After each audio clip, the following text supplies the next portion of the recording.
பெம்டாஸ்னா என்னன்னு கேள்விப்பட்டிருக்கீங்களா? parenthesis, exponent, multiplication, division, addition, subtraction. Excel வந்து எப்பவுமே பெம்டாஸ் தான் யூஸ் பண்ணோம் மெத்தமெட்டிக்கு. பெம்டாஸ்னா என்ன? பெம்டாஸ்னா வந்து ஒரு எக்ரோனம். அது வந்து லைக் ஒரு அல்ஃபபெட்டுக்கும் ஒரு பேர் இருக்கு. அதாவது PEMDAS பெம்டாஸ். ஸோ இதை நான் சென்டருக்கு கொண்டு வர எல்லாத்தையும் கொஞ்சம் க்ளீனாக. ஓகே, பீனா வந்து பெரந்தசிஸ் ரூலுக்கு என்ன கல்குலேஷன் இருந்தாலும் அதுதான் முதல்ல கல்குலேட் பண்ணோம். ஈனா எக்ஸ்போனன்ட், அதாவது இந்த பவர் ஆஃப் அப்படின்னு சொல்லுவாங்களே அந்த வேல்யூவை அடுத்தது கல்குலேட் பண்ணோம். எம்னா வந்து மல்டிப்ளிகேஷன், டினா வந்து டிவிஷன்.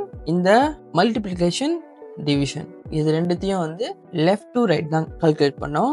இவந்தோ மல்டிப்ளிகேஷன் முதல்ல இருந்தாலும் சரி இல்லை டிவிஷன் முதல்ல இருந்தாலும் சரி லெஃப்ட் டு ரைட் தான் கல்குலேட் பண்ணோம். அதே மாதிரி தான் A for edition, S for subtraction.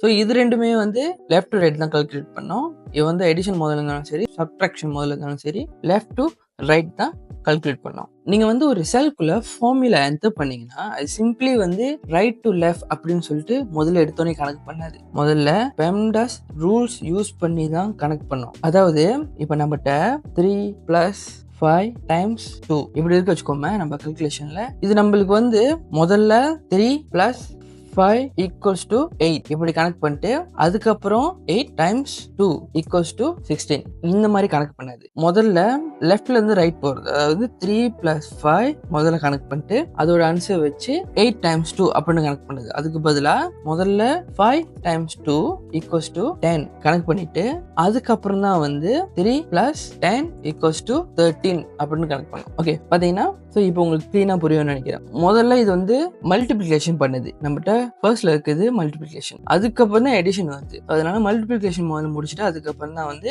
Edition போகும். ஓகே, இப்போ இந்த இடத்துல பெரந்தசிஸை வச்சு ஒரு கணக்கு போடலாம். 5 + 3 இது வந்து நம்ம பெரந்தசிஸ் இப்போ டைம்ஸ் 2. ஸோ இது இப்போ என்ன நடக்கும்னு எதிர்பார்க்குறீங்க? முதல்ல நம்மளுக்கு பெரந்தசிஸ் இருக்கிறதுனால முதல்ல இந்த 5 + 3 தான் கணக்கு பண்ணோம். அதாவது 5 + 3 பெரந்தசிஸ் வந்து 5 + 3 இருக்கு = 8. அதுக்கப்புறம் தான் வந்து டைம்ஸ் 2 இப்படி கணக்கு பண்ணும். ஸோ என்ன ஆயிரும்னா டோட்டலா 16 இது ஆன்சர் இப்படி ஆயிரும். அதே கம்பைன் ஆப்ரேஷன் என்ன ஆகும்? அதாவது கம்பைன் ஆப்ரேஷன் அப்படின்னு சொன்னா ஓகே நான் இங்க போடுறேன் 10 + 5 power of 2 minus open parenthesis 3 × 4 close parenthesis divide by 2. So இங்க பாத்தீங்கன்னா இது எப்படி முதல்ல நம்ம கணக்கு பண்ணலாம்? ஸோ முதல்ல parenthesis வருது, அதனால நம்ம முதல்ல parenthesis தான் கணக்கு பண்ணணும். அதாவது இப்போ என்ன ஆகும் அப்படின்னா முதல்ல parenthesis கணக்கு பண்ணோம் அப்படின்னா 10 + 5 பவர் ஆஃப் 2 மைனஸ் ஸோ இந்த parenthesis உங்களுக்கு 3 × 4 = 12 divide by 2 இந்த மாதிரி ஆயிரும். அதுக்கப்புறம் எக்ஸ்போனன்ட் கணக்கு பண்ணணும். எக்ஸ்போனன்ட் வந்து 5 பவர் ஆஃப் 2 அதோட ஆன்சர் வந்து 25. ஸோ டோட்டலா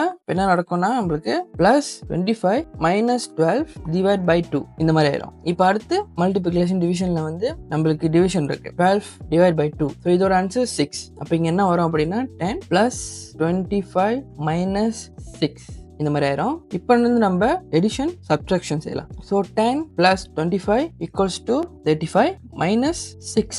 இப்போ என்ன ஆகும்னா கடைசியா 35 - 6 வந்து 29 இந்த மாதிரி ஆயிரும். இப்போ இங்க நான் இந்த கல்குலேஷன்லாம் முன்னுக்கு ஸோ நம்ம ஏதாவது ஃபார்முலா போடணும் அப்படின்னா ஈக்குவல்ஸ் பண்ணுவோம்ல. இப்போ நான் ஈக்குவல்ஸ் போட்டு இப்போ நான் எந்த தட்டுன்னு வச்சுக்கோங்களேன். பாருங்க நம்மளுக்கு கிடைச்சோட 29. ஸோ இதுதான் நம்ம கல்குலேட் பண்றதுலயும் கிடைச்சது. ஸோ நல்லா புரிஞ்சுக்கோங்க, எக்ஸல் வந்து எப்பவுமே கல்குலேஷனுக்கு கண்டிப்பா பெம்டாஸ் ஃபார்முலா தான் யூஸ் பண்ணும். சிம்பிளி லெஃப்ட் டு ரைட் வந்து அது கணக்கு பண்ணாது.